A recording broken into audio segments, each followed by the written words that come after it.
This is the entire video. When the Fate franchise produced Prisma Illya, it produced fine diamond itself, as it stands as one of the lewdest, most debauchery-filled Fate anime of all time, and that's what makes it a goddamn masterpiece. Oh, this is gonna be a rough video. What starts as a secret fourth route everyone always wanted from the original VN, and they definitely didn't disappoint, winds up becoming something much more that carves out its own unique place in the franchise and produces some of the coolest characters amongst all the series to date. It's Gil with tits. The first season of the series is arguably the weakest, as whether you watch it for the plot or the plot, ooh, kane. It only does one of those serviceably and the other one barely any at all, except for this one scene of Illya bathing with her mother, Haseyu is a god, as well as the bath scene in the very first episode. Nope, can't show that here, unless... It exists to set up the cards which take the helm as the primary moving factor for the plot, similar to the Holy Grail War and other Fate anime, or Nero's tits and extra,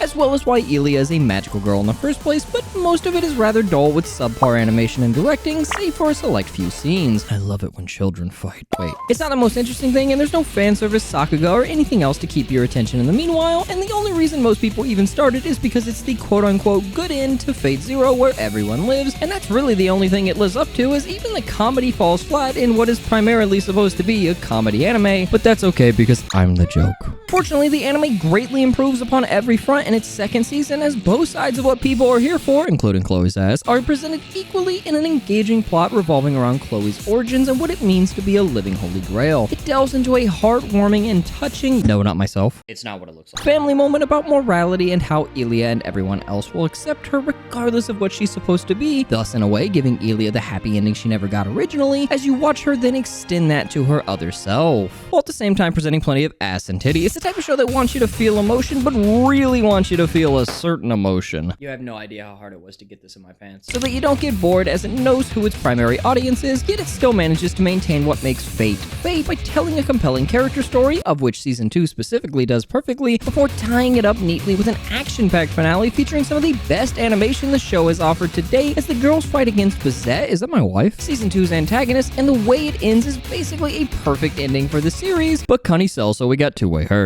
Yeah, wait, that's not Cunny. If Season 2 is the perfect balance of blatant fan service and compelling character writing with super cool Fate action, comedy that blends well with the lolly fan service, and cameos from characters all over the Fate franchise for some good goofy fun, then Season 3 is the complete inverse of Season 1, wherein it forgoes the plot and it's just an absolute Cunny fest, and that's why it's the best one. There's no compelling plot to be told here, as the anime instead decides to go balls to the walls with the fan service, presumably to keep milking the series while the manga release more chapters, and goddamn did they deliver in what is some of the best Fate material to date, depending on your tastes. The comedy consistently lands, the fan service is out of control, and it even steals Season 2's ending, but does it with way flashier colors. Damn, they even played the opening! It's for the main fans of the series, so if you're in it for the more traditional Fate story and not the looted lollies, honestly, why are you even here? Then this season is definitely not for you, but the manga may be more your speed for this particular section, as it does set up the next season, thus there is still relevant material to be had, even if it's relegated to the last two episodes. Oh no, there's my wife. Unfortunately for those who are into looted lollies, the remaining bits of the series are much more story-focused, which I suppose is a good thing for the masochists who watch this far and insist that Fate is super serial, even if its original source in every series to date says otherwise.